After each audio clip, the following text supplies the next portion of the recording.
What's up, Big 12 Nation? It is Tuesday night in America. That can mean only one thing. It is time for another edition of your favorite YouTube-centric Big 12 college football show. That's right.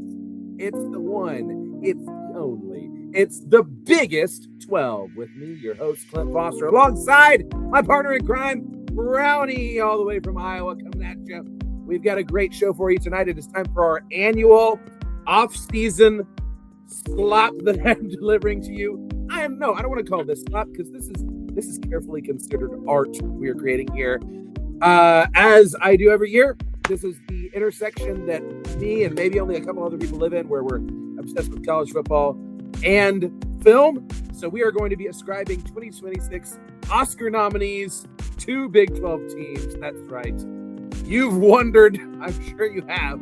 Well, we're going to do it here today. But before we get to that, I need something from you. I need to subscribe. Look, there it is. At Big 12 VOCFB, at TCU VOCFB. Subscribe to the show. Ring the little bell. Hit the like button. Help us make this an international movement. Maybe we'll get nominated for an Oscar one day. Best Big 12 podcast. It's going to happen. Just give it time. All right. We need to do anything we can to get ratings on the Oscars. All right. Subscribe to the show. Tell your friends about it. Tell your neighbors about it. Tell your enemies about it. Everyone, let's make this thing a thing. And follow me on Twitter at Clint_Foster55. There it is. I got to share this to Twitter actually here in just a moment. And follow Brownie on Twitter. What's your Twitter handle, Brownie? At Cyclone Brownie. That's Cyclone Brownie. Follow him. Follow him. It's the twirliest, swirliest brownie you've ever seen. There he is. It's the weirdest one. Yes. Also, make sure you're subscribed to my personal YouTube channel at Clint Foster Creations. Check out the Voice of College Football on all of your socials, VOCFB. Check out the website, VOCFB.com. So much great off-season content, things to tide you over, things to keep you sated until August comes yet again and hope springs eternal. And check us out wherever you get your podcasts. Do that too. Why don't you? Make us a part of your commute on the way and back. Why not both? All right. So we've already got folks in the chat. Hello, Kenny Evans. Lots to talk about Big 12 ACC merger. Who's in, who gets left out? Well, I don't know that there's anything new in that front, but we do have some breaking news actually to get to here in just a moment. But first, Brownie, how you doing on this Tuesday? I've been battling a 5-month-old, so this is my break. You could say it's been one battle after another for you. It could say. It's been a battle after another. That's one of Is that one of the movies on this list? That's one of the movies. Yes. Oh my gosh. Okay. So, well, we'll get to that here in a moment. First, piece of breaking news. BYU apparently can't go a single offseason without someone, a star player on their team, being accused of rape. Here we have Parker Kingston. I want to say his name's Parker Kingston. Is that his name? Parker Kingston. Star wide receiver for BYU, recently engaged star wide receiver for BYU, has now been kicked out of school because apparently he's got rape allegation dating back to last year. Can't wait to have the other Nathan Brown on the show to talk about this, probably in April. But Brownie, what are your thoughts on this whole Parker Kingston debacle? Honestly, I think they handled the Retzlaff situation very quickly. Yeah, it was very open. They did not waste any time. But from the sounds of it, the athletic department in Satake and some of his teammates even knew about this last year, and they were trying to keep it under wraps. I don't know how true any of that is because obviously information is trickling out on this. But I mean, if it is true that BYU is trying to hide this, there was our answer to the whole honor code thing, right? Yeah. Yep. It's giving Baylor a little bit, yeah. Dare I say? I was gonna say, in what world did we think that BYU was gonna make Baylor look like the freaking like saints of our conference? Now, granted, that the Baylor situation was Baylor was way way, worse, way, way worse. way more allegations, way more victims, way more coordinating with the police to cover all this up and telling the kids to be quiet and all of this. But yeah, it's not a good look. Uh, Yeah, not a good look no, for BYU, especially not a great considering look. what they hang their hat on. I mean, Yeah. yeah, It's the entire honor code, and, like, if it is, in fact, something that they were hiding for an entire year because they didn't wanna lose him, like, I just lost a lot more faith in that entire university as a whole. yeah, I mean, especially Satake because, like, we always thought that, he was by the books. He always talked about being by the books. He has to get people that buy into the basically the BYU/Mormon lifestyle and live at BYU and follow the honor code. And, like, if he's one of those that was, in fact, covering this up for an entire year before it finally exploded, like, he just stepped down. yeah, I'm yeah. not saying that Not he great. needs to be fired or anything like that. Like, I still think he's a great coach, but I mean, this definitely is going to be one of those asterisks, right? Yeah, gives you pause. Yeah, for sure. Dishfish, you are correct. Usually, I am on the left. If this is a bridge too far, something that you can't handle, then I'll switch us back. But this is just how we ended up tonight. Um, okay, Deal with it. This is so what on. happens when you beat us. Yeah, I get to sit in the seat of honor here on the right. Yes, absolutely. In fact, TCU's playing UCF tonight, so that's going to be something that I'll want to turn on here just as soon as the show's over. We Okay, beat Houston, yeah, so the I'll Big take a loss 12. to you guys if we beat Houston. I've said it once. I'll say it 1,000 times. And I know this is a Big 12 football show, but Big 12 basketball is what SEC football thinks it is. Right? Yeah, It's an absolute gauntlet. Everybody is gauntlet. good. It's Anybody can beat impossible. anybody Yeah, anybody can beat anybody on any except given Kansas State. They night. can't beat anybody except for beating up their coach. Ooh, R.I.P. Jerome Tang. Firing him for cause. It is because I hate him. It's because I hate him. All right. So here is the situation. We did this last year. We're going to do it again because this is something that I care about. And it's my show. I've got 16 Oscar nominated films, all of the Best Picture nominees, as well as some other key nominees. Now, it is my understanding, Brownie, that you have seen maybe one of these films, Yeah. right? What is the only film that you saw last year of note? F1 the movie. F1 the movie. Okay. So And I have F1 watched you it have multiple seen. times. So Yes. All right. So I have scribbled down some comparisons. I've cast, if you will, some okay. Big 12 teams as these Oscar nominated films. So I will share my picks, but the way we're going to do this is we're going to go one movie at a time. Brownie, I'm going to give you a basic synopsis of the movie, and then you're going to give me sight unseen, knowing nothing about this movie other than the title and what I tell you about it, what Big 12 team you think this movie represents. So are you prepared, Brownie? I will try my best. And this is Okay. going to be absolutely horrendous. All right. Well, we'll start at the beginning. This is the movie that I actually have yet to watch this film, but I fully expect that it's going to win Best Picture. One Battle After Another. Okay, One Battle After Another. This is a Paul Thomas Anderson movie starring Leonardo DiCaprio, as well as Sean Penn, Benicio del Toro. Tiana Taylor is getting some supporting actress eyeballs for this one. Here you go, your synopsis. When their enemy resurfaces after 16 years, a group of ex-revolutionaries reunite to rescue the daughter of one of their own. One battle after another. It's a very pro-immigration movie, I guess is a way to put it. But knowing that about One Battle After Another, what Big 12 team would you say this is? I mean, if it's literally about like a family going and trying to get like their own and then try to like bring him home, I would mostly assume that that's what you're basing it off of, and I'm probably gonna go West Virginia on this one because, I mean, Oh, they're okay. battling everything. Yeah, yeah, I don't I mind mean, they that at went all. and got Rich Rod.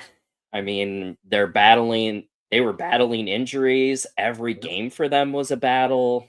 I mean if you're talking battle after battle after battle, I mean, I think that that would be the closest one, at least in my thoughts. Yeah. I honorable mentions, maybe Kansas State, because that was rough. Yes. Yeah, I can see Kansas State as well. I gave it to BYU personally. Okay. And this was partially because of BYU constantly getting snubbed for the playoffs, Ah, constantly having off-season drama. Feels like one battle after another. But I like the West Virginia pick. That's actually I surprise! like that They one a got lot. more drama. All right, this is another one that I almost gave BYU to just because I thought it would be hilarious. But Sinners. Did you have any familiarity with Sinners? I am not familiar with Okay, Sinners. yeah. So I was like, that'd be a good one for BYU. Also because it's all about uh, black folks, having their own juke joint and everything. I'm like, BYU would just be hilarious as this. But anyway, so Sinners. Ryan Coogler directed it. It's Michael B. Jordan plays a pair of twins, gangster Oh, twins, actually in this movie. So here's your synopsis. Trying to leave their troubled lives behind, twin brothers return to their hometown to start again, only to discover that an even greater evil is waiting to welcome them back. So this is basically From Dusk Till Dawn, except the white people are evil. It's a hmm. vampire flick where the vampires are, the black community has this juke joint that they put together, and they have this a night of amazing music, and then vampires come and ruin the whole thing. Uh, and yeah, it is now officially the most nominated film of all time. 16 nominations in this year's Oscars, which is, I mean, say what you will. I think it's a little bit absurd, but who would you cast as Is this like Sinners? a horror thriller kind of thing? Yeah, it's horror thriller. Yes, for Okay. sure, with some really good music too. There's like a time Uh, traveling music sequence. let's see. Somebody who came back and is in a shittier situation than when they left. I mean, are you gonna put this on UCF of all people? I've got a better one for UCF. You can give it to UCF. Yes. Um, um, gosh, Baylor maybe for this one, I do like Baylor as Sinners. Yes, I do like because that. I mean they're past obviously, but also like they're fighting an inner evil of this athletic department not getting rid of a head coach that obviously is struggling. Yeah. I like And that. they potentially want to hire like a Baylor alum to potentially come back. So I mean that kind of fits the scenario. I do Yeah, not I know the like it. skin of said individual, but I mean if it happened to be a black guy, then boom, we just Yeah, fit the entire movie. yeah. I ended up giving it to Arizona State. This is one of the later ones down the list that I cast, but specifically because of all of the buzzards circling around Kenny Dillingham. Oh, And yeah. also, there's a line in the film near the end of the film where one of the main characters is now very old, and he says something along the lines of like, "Before the sun came up, or before the vampires came, that was the greatest night of my life." And it makes me think of Arizona State with their magical 2024 season. And now, things it's kind of been a battle ever since then for them. So that's why I gave it to Arizona State. But I do like Oh for two. anything that's gonna anything that's gonna put Sinners and Baylor in the same context. I think is hilarious, and I love it, and I'm here for it. Okay, so my personal favorite film that I saw from last year, next film on the list, Train Dreams. All right, we're still in Best Picture nominees. This is a gorgeous film. It needs to win Best Cinematography. If it doesn't win Best Cinematography, you're gonna have a one-man riot in Fort Worth. It's gonna be like community confused as one-man riots over cinematography winner.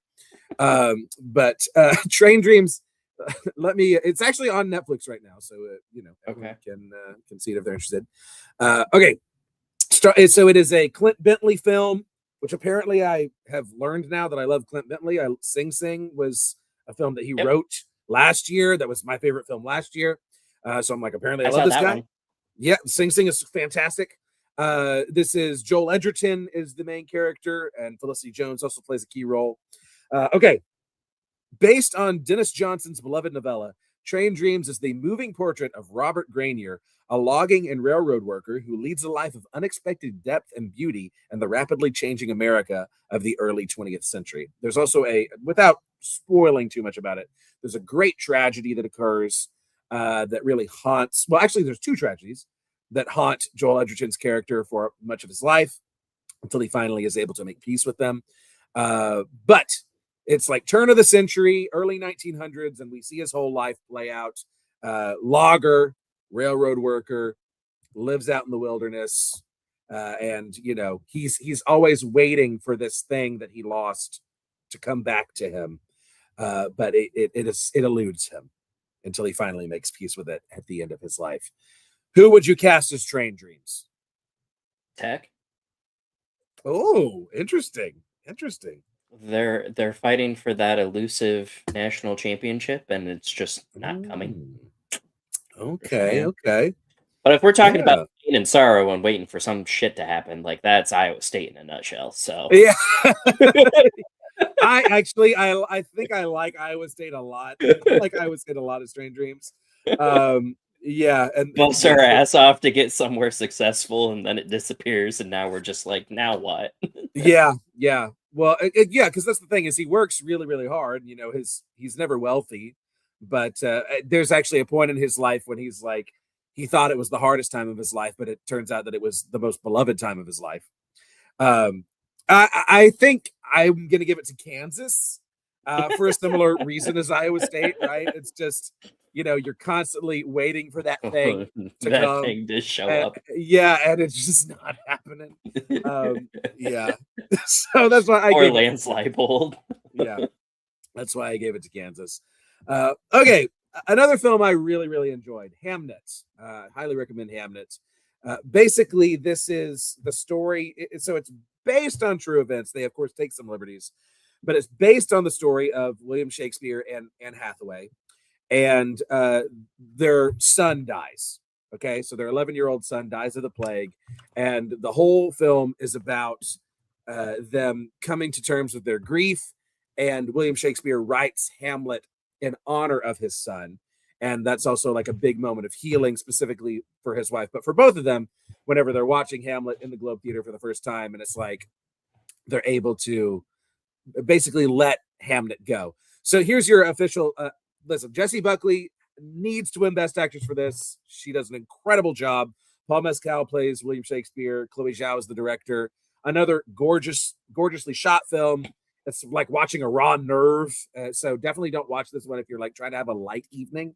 But here's your official synopsis. After losing their son Hamlet to plague, Agnes and William Shakespeare, so Anne Hathaway in her father's will is named Agnes, so that's why she's called Agnes in the film. Agnes and William Shakespeare grapple with grief in 16th century England. A healer, Agnes must find strength to care for her surviving children while processing her devastating loss. Brownie, who is Hamlet? I mean, now that we're talking about a loss, this is Iowa State. Yeah. Because okay, yeah. Our beloved head coach. Yes. And now we got to move on. Let's see here. You can't be Train Dreams and Hamlet, though. You can't. Yeah. You can't be all the sad movies. I want to be all the sad movies. Man, who else? I mean, it can't be Kansas State because they're all overly excited for their next step. Yep. Man.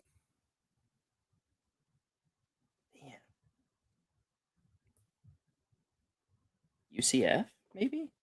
I could see UCF. This was the one that I gave Utah? to Baylor. This is the one that I gave to Baylor.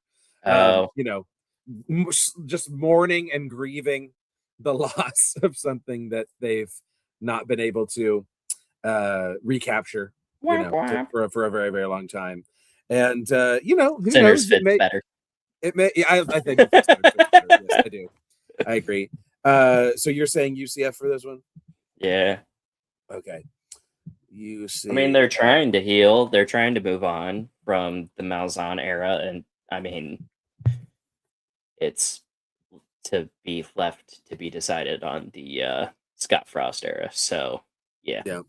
they Yeah. they might be. Did you say she went into a forest? She does go into a forest at one point. Yes, I don't know. Yeah, That I mentioned that, but they might need to go into a forest and eat some shrooms and wait for the effects to kick in before coming back out. yeah, yeah. Okay. On to the one movie that you've seen, F1 the movie. F1 the movie. F1 the Yes. movie. Okay. So this is Joseph Kosinski. It is shockingly nominated for Best Picture as well as Best Editing, and I believe sound is in there as well. The editing is very, very nice in it. Yeah. Starring Brad Pitt. That's your big name. Javier Bardem's also in it. But here's your synopsis. A Formula One driver comes out of retirement to mentor and team up with a younger driver. So, it's the classic sports type movie. It's about cars that go really, really fast. Who are you casting as F1? Great question. Nobody's mentoring anybody, if we're being brutally honest. I mean, I guess Utah was. I mean, Kyle Whittingham was mentoring the new head coach, so I think that would probably be the most fitting, at least in that aspect of things. But like coming out of retirement and back, I mean, that's Kansas State's old history. Sure. I don't mind giving it to Kansas State. Yeah. KSU. So this is the one I gave to West Virginia. Right? Okay. This felt like because Rich Rod came back. Rich Rod's back. That Also, would make there's sense. Yeah, and it's a fast-paced offense. Also, there's the whole dimension of that this was somehow a Best Picture nominee, and I think that West Virginia is going to be. So F1 was the shocker Best Picture nominee. I think West Virginia is going to be a shocker. Like, oh my God, West Virginia is competing this year? What? That's crazy. So that's why I gave it to West Virginia. Okay, I'm going to skip down a couple because these next two I was like were near the bottom of my list. So I was like, I don't know. Okay, we'll do Frankenstein. So Guillermo del Toro's Frankenstein. Guillermo del Toro, Frankenstein great director. monster. Well, I mean, it is Frankenstein. Yes, it's Dr. fairly close. Made another Frankenstein monster. Yes. So this is Guillermo del Toro's the director. Oscar Isaac plays Victor Frankenstein. Jacob Elordi is the creature. Does an amazing job as the creature. Really makes you care about. This is one of the things that I think makes the book so great is that you really feel for the creature and you just want someone to love the creature, like this poor creature. And Jacob Elordi does a great job. If you're not familiar with Frankenstein, here's the synopsis. Dr. Frankenstein, a brilliant but egotistical scientist, brings a creature to life in a monstrous experiment that ultimately leads to the undoing of both the creator and his tragic creation. This is a stellar production design and costuming and makeup in this, as you would expect from a Guillermo del Toro movie. It's on Netflix, so check it out. I highly recommend it. Really, really enjoyed it. Who are we giving Frankenstein? Because they're absolutely weird. I mean, if you would just like look at these rosters, even like as a Frankenstein and like the roster as a whole, then just like came tumbling down and crashed with like probably the amount of money that went into it. I mean, could you say like tech for this one? Just because like, is that who you picked? That's exactly who. Because like they spent all that money. They're, I mean, egotistical amount of money to go out and get a bunch of random parts and make one creature or offense and defense team that no one loves either. That nobody loved. Yeah. And it all came tumbling down in the end because they put up a big old goose egg. Yep. Yes. And the creator is haunted by his creation. Yes. That's exactly. I gave it to Tech. Same. He's, you have a creature that is made up of discarded body parts right? From I was wondering if that's that where have been you were robbed, going by the with, way. like, They've it been just robbed. a creature. Yeah, yeah. Frankenstein's robbing these graves, right? He's robbing players from other teams. Yeah. And there's also a wealthy benefactor, of course. All right, very Naturally. good. So we're on the same page on that one. Very Yeah. nice. Okay, this is one that I haven't seen yet, but I'm very interested in. Sentimental Value. It is, I believe, a Norwegian film. Stellan Skarsgård is one of the main characters. Also, I believe Elle Fanning is in it. Yes, Elle Fanning. So Joachim Trier is the director.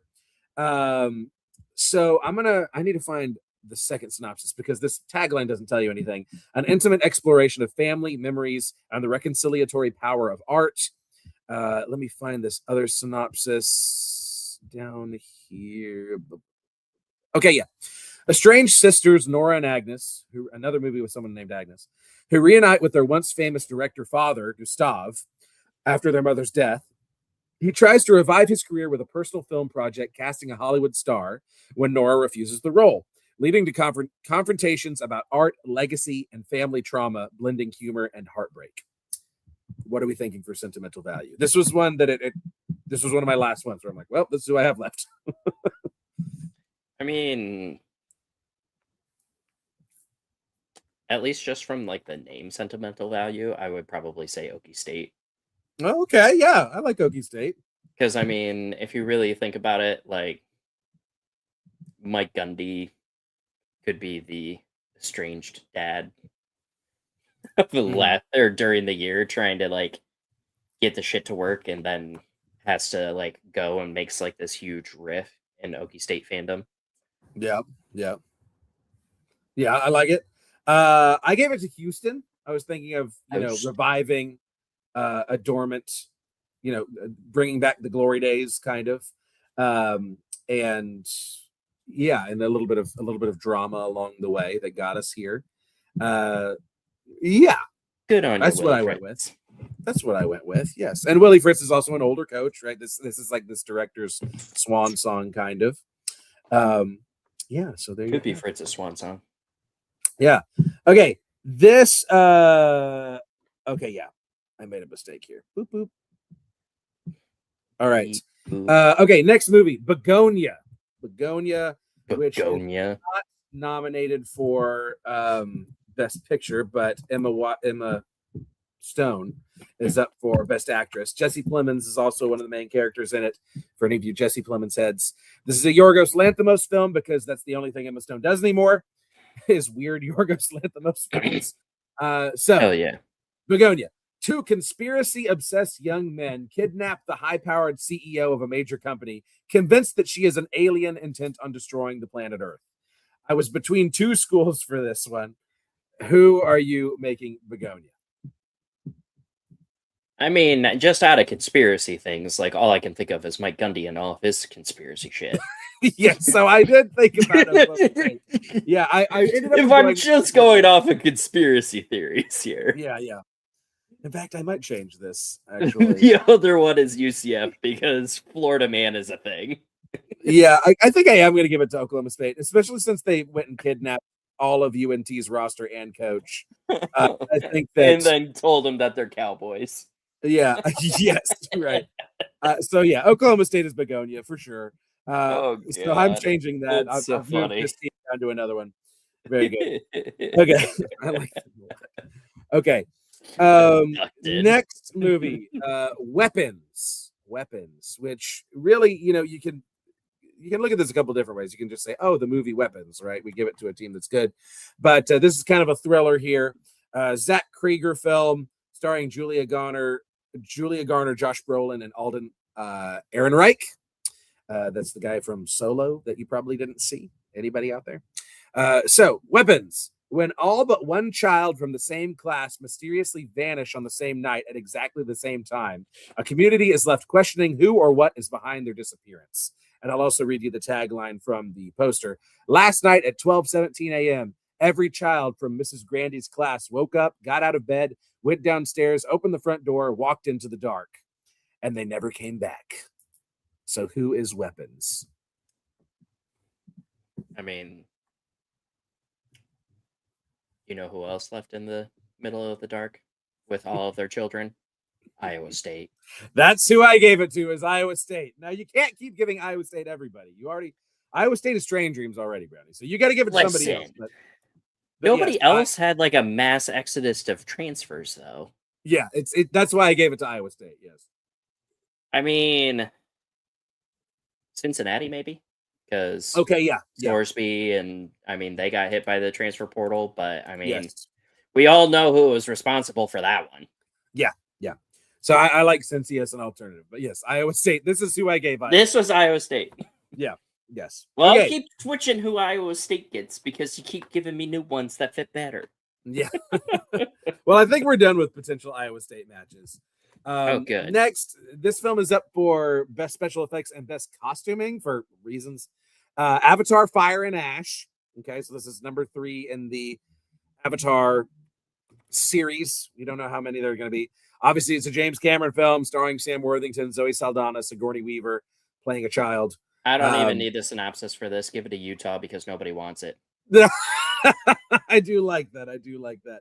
See, I was thinking Fire and Ash. Yeah, so it's just, it's Avatar, but this time fire. Here's, I mean, Just it's give it to style Utah. over Nobody substance, wants right? this movie. It's style over substance. I totally love giving that to Utah. I gave it to Colorado because it's style over substance. And I mean, if we're going with style over substance, yes, but like nobody wants this, so give it to Utah. Yeah. Get it out of here. Yeah, Jake and Natiri's family grapples with grief, encountering a new aggressive Na'vi tribe, the Ash people, who are led by the fiery Varang, as the conflict on Pandora escalates and a new moral focus emerges.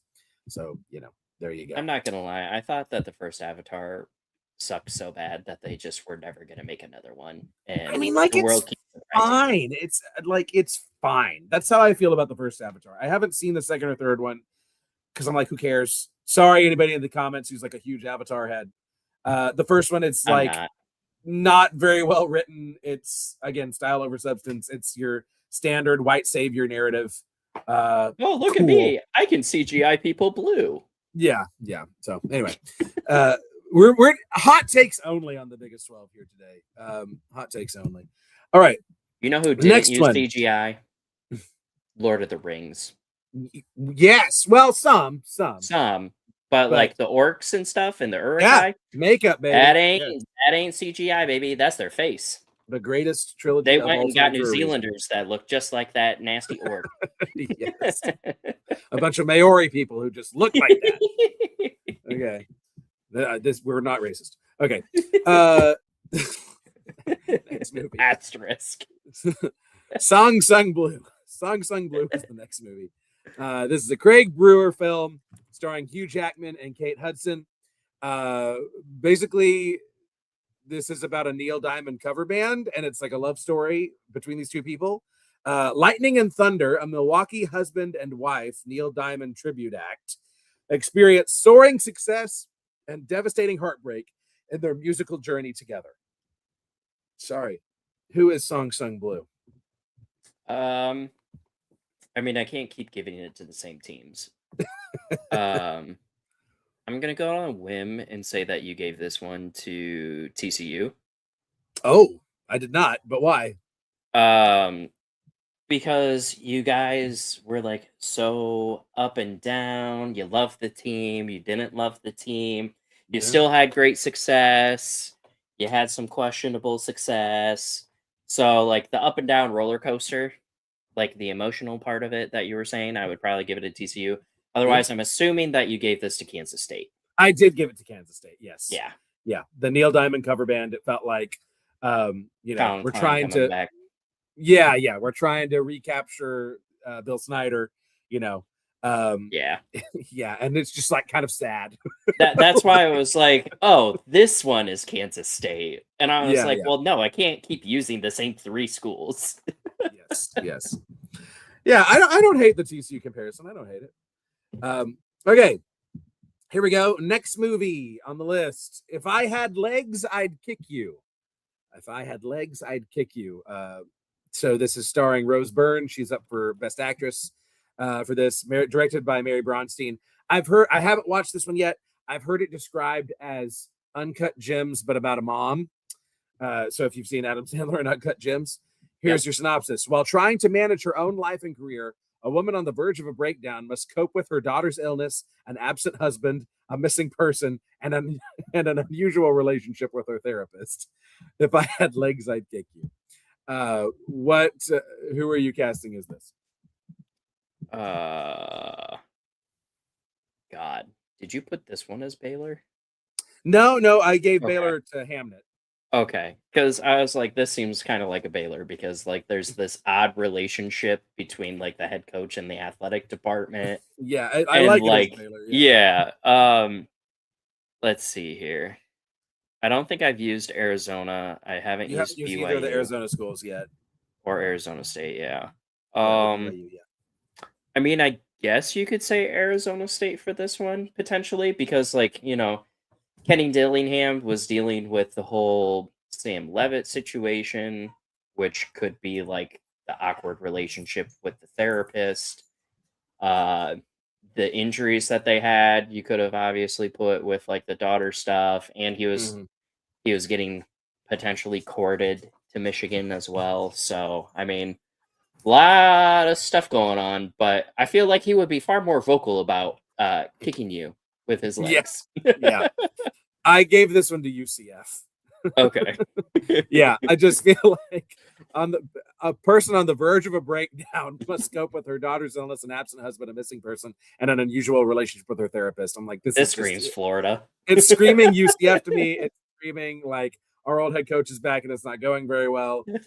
Also, like UCF, I feel like likes to think of themselves as, you know, the bullies who are wanting to pick a fight. But hey, if I had legs, I'd kick you. That just feels like UCF to me. So that's why I've given it to UCF. Okay. Next movie, Blue Moon. This is Ethan Hawke is up for Best Actor for this one. It is a Richard Linklater movie. He got it for this and not Black Phone 2? Yeah. So Ethan Hawke, Bobby Cannavale, Andrew Scott, Richard Linklater, because of course it's a Ethan Hawke movie. Okay, so tells the story of Lawrence Hart and his struggle with alcoholism and mental health as he tries to save face during the opening of Oklahoma. So to give you a little bit of context here, this is the Hart formerly of Rodgers and Hart, who is more famous as Rodgers and Hammerstein. Right. You've heard of Rodgers and Hammerstein. You've never heard of Rodgers and Hart. Well, it was Rodgers and Hart before Hammerstein came in. So here, Oklahoma, this is their first big triumph as Rodgers and Hammerstein is coming out to rave reviews. And Lawrence Hart is just kind of like dealing with the fact that nobody knows who he is and nobody cares that he used to be a part of this partnership. So who are you giving to Blue Moon? Oh boy. Let's see here. Basically somebody who nobody wanted. Is that kind of where you were going for? I mean, that would be Utah, but you give it to Utah? I'm really leaning into someone succeeding without you and you just kind of having to watch and like be sad about it and be an alcoholic. Oh. I mean, technically that would be Scott Frost, but yeah. Man, you already used Kansas, did you not? I did use Kansas, yes. Let's see here. Did you give this one to Okie State and you had to change it? No, the one I originally gave to Okie State was Song Sung Blue, but then I moved that to Begonia. Okay. Man, who would be... I mean, this one... God, this one's hard. Because, like, you're still successful and... Jake Retzlaff. Tulane. That's not on your list. Well, I didn't see it as Arizona, I guess. I saw it as you're washed up and like you're just sad because you're not in the cool group now. Cincinnati is who I gave it to. Oh, Cincinnati. Okay. Going and watching were in the cool group. All of their stars have now left them, right? They're going to go succeed somewhere else, and it's going to be like, hey, remember they used to go? I used to be his partner, right? They used to play here, and we were okay. Remember, they went to school for Cincinnati. They went to Tech for football. Yeah, exactly.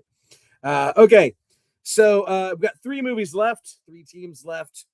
Next movie, K-pop Demon Hunters. K-pop Demon Hunters, which I watched this past weekend for the first time. Brownie, have you seen K-pop Demon Hunters? I unfortunately have. You have, okay. Yes. I mean, I thought it was fine. Okay. It's okay the first time. Yeah. Okay. Yeah, I haven't seen it multiple times. All right. So here's your synopsis. This is an animated movie. It's probably going to win Best Animated Feature, is my assumption. It is on Netflix. A world-renowned K-pop girl group balance their lives in the spotlight with their secret identities as demon hunters. And mild spoilers for those of you. I know we have a lot of people watching right now who are like, "Oh no, I was going to watch K-pop Demon Hunters. You can spoil it for me." Basically, one of the girls has to come to terms with the fact that she is half demon, right? And she's got to like accept this about herself in order to finally, overcome the demons and the bad guys. Yeah. And they sing about being golden. So who are you giving K-pop Demon Hunters to? I think I'm gonna give it to BYU. Okay. Because they think that they know who they are, but do they really? Yeah. Well, especially with this latest Kingston news, like are they gonna finally come to terms that the honor code is not the way to go and have to come to terms that they have to either embrace keeping it or embrace removing it? Yeah. That would be a fun little twist. I like the BYU pick a lot. I like that a lot. This is the one that I gave to TCU, actually. Okay. And part of it was the whole exercising the Baylor demons, right? From coming to terms with I'm part demon. Maybe my problem is that I haven't recognized this about myself. I don't know. I thought it was kind of funny. And also I was running out of teams. So there you have it. 2 left. Marty Supreme. This is probably going to get Timothée Chalamet Best Actor. That's who I would pick for Best Actor. Gwyneth Paltrow is also in this movie. Odessa Zion. Actually, the whole cast list of this movie is wild. Mr. Wonderful from Shark Tank is in this movie randomly. Is it Tyler, the Creator, in there too? Tyler, the Creator's in the movie, yes. Yeah, because I remember he was in one of these movies. Yeah, he's in it. Josh Safdie's the director. It is a frenetic screenplay. I mean, it's just manic. But here's a synopsis that will do it absolutely no justice. Marty Mauser, a young man with a dream no one respects, goes to hell and back in pursuit of greatness. Basically, he wants to be the greatest ping pong player of all time. He really sees himself as the greatest ping pong player of all time. And everyone's like, bro, what are you talking about? Nobody cares about ping pong. He's kind of insufferable for the vast majority of the movie and, intentionally very hateable. He also fails on the biggest stage. You can stop describing Utah and just describe the movie already. Yes. This is Utah. Marty Supreme is Utah. Okay. There you go. Well, I already used Utah, so now I guess I have to use what? It's between Arizona and Colorado? That's all I have left? I believe so. Yeah, I believe so. Yeah. I so guess probably Colorado. Colorado, yeah. Yeah. But this was my Utah pick. I was like, you're literally describing Utah, but if they had ping pong. Yeah. Yes. Right. Exactly. Okay. And last one, obviously, Arizona is the only team left, so this becomes Arizona. The Secret Agent, which is actually a film from Brazil that is nominated for Best Picture. So you're not going to know anybody who's in it. Actually, I think that the main actor is the guy who played Pablo Escobar in the Narcos series on Netflix. I believe that's him. But anyway, here's your synopsis. In 1977, a technology expert flees from a mysterious past and returns to his hometown of Recife in search of peace. He soon realizes that the city is far from being the refuge he seeks. And I do think it kind of works for Arizona on some level. Am I wrong? Nope. They think they found refuge in the Big 12. Things are looking up, but also they're about to play the toughest schedule of anyone else in the league. So kind of works for me. I don't know about you. Welcome to the Thunderdome. Yes, exactly. And with that, another amazing show is in the books. Thanks so much for tuning in. Brownie, tell the people, remind them where they can find you. Yeah, you can follow me on X and Blue Sky at Cyclone Brownie. Follow After Dark CF as well. There's a Discord link to where you can hit us up on Discord. I am currently running a lot of team builder creation content right now. So if you're interested in any of that type of stuff, let me know. What a king. Follow him. Check his stuff out. Follow me on Twitter at Clint_Foster55. Subscribe to the show. Way more off-season content like this coming at you. This is the stuff that we know you want. This is the stuff we know you need in your life. At Big 12 VOCFB. Like, subscribe, ring the little bell. You're never going to miss a show. Why would you want to miss a show? Why would you want to miss a show? Follow my personal YouTube channel at Clint Foster Creations. Check out the Voice of College Football on all your social medias and check us out wherever you get the podcast. And don't forget to check out thevoiceofcollegefootball.com and its oh so wonderful store. So until next week, I love you. I hope your team wins. And go Big 12. We'll see you around, folks.